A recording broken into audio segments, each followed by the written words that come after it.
எசேக்கியேல் அதிகாரம் 5.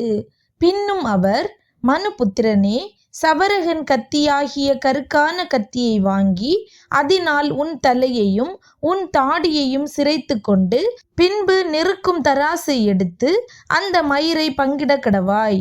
1/3 பங்கை எடுத்து முற்றிக்கை போடும் நாட்கள் முடிகிறபோது நகரத்தின் நடுவிலே அக்கினியால் சுட்டெரித்து 1/3 பங்கை எடுத்து அதை சுற்றிலும் கத்தியாலே வெட்டி 1/3 பங்கை எடுத்து காற்றிலே தூற்றக் கடவாய். அவைகளின் பின்னாக நான் பட்டயத்தை உருவுவேன். அதில் கொஞ்சம் மாத்திரம் எடுத்து அதை உன் வஸ்திர தோரங்களில் முடிந்து வைப்பாயாக. பின்னும் அதில் கொஞ்சம் எடுத்து அதை தீயின் நடுவில் எறிந்து அதை அக்கினியால் சுட்டெரிப்பாயாக. அதிலிருந்து இஸ்ரவேல் வம்சத்தார் அனைவருக்கும் விரோதமாக அக்கினி புறப்படும். கர்த்தராகிய ஆண்டவர் சொல்லுகிறது என்னவென்றால், இதுவே எருசலேம், புற ஜாதிகளின் நடுவிலே நான் அதை வைத்தேன். அதை சுற்றிலும் தேசங்கள் இருக்கிறது. அது புற ஜாதிகளை பார்க்கிலும் என் நியாயங்களையும் தன்னை சுற்றிலும் இருக்கிற தேசங்களை பார்க்கிலும் என் கட்டளைகளையும் அக்கிரமமாக மாற்றி போட்டது. அவர்கள் என் நியாயங்களை வெறுத்து என் கட்டளைகளில் நடவாமற் போனார்கள்.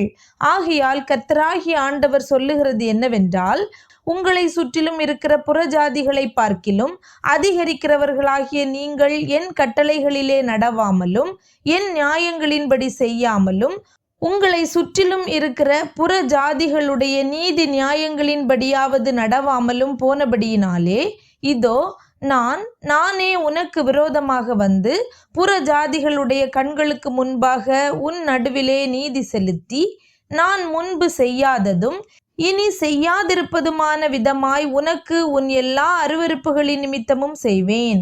ஆதலால் உன் நடுவிலே பிதாக்கள் பிள்ளைகளை தின்பார்கள், பிள்ளைகள் பிதாக்களை தின்பார்கள்.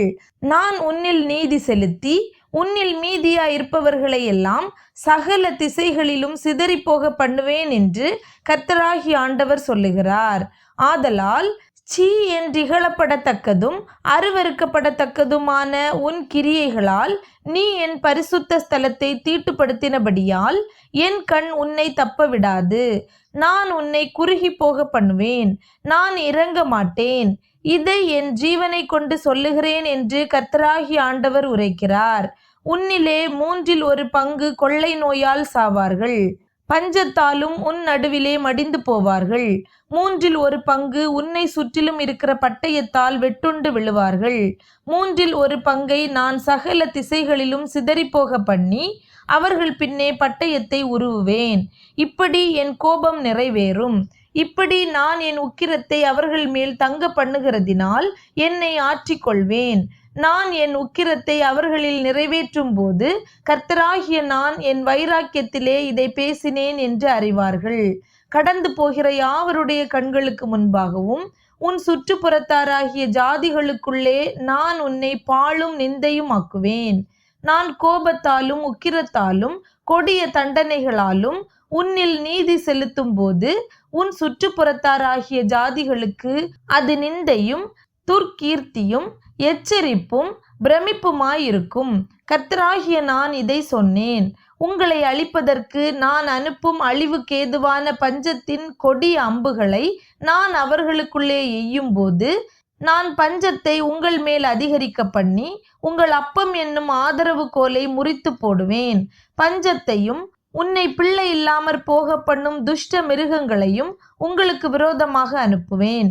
கொள்ளை நோயும் இரத்தஞ்சிந்துதலும் உன்னில் சுற்றி திரியும். பட்டயத்தை நான் உன்மேல் வர பண்ணுவேன். கர்த்தராகிய நான் இதை சொன்னேன் என்றார்.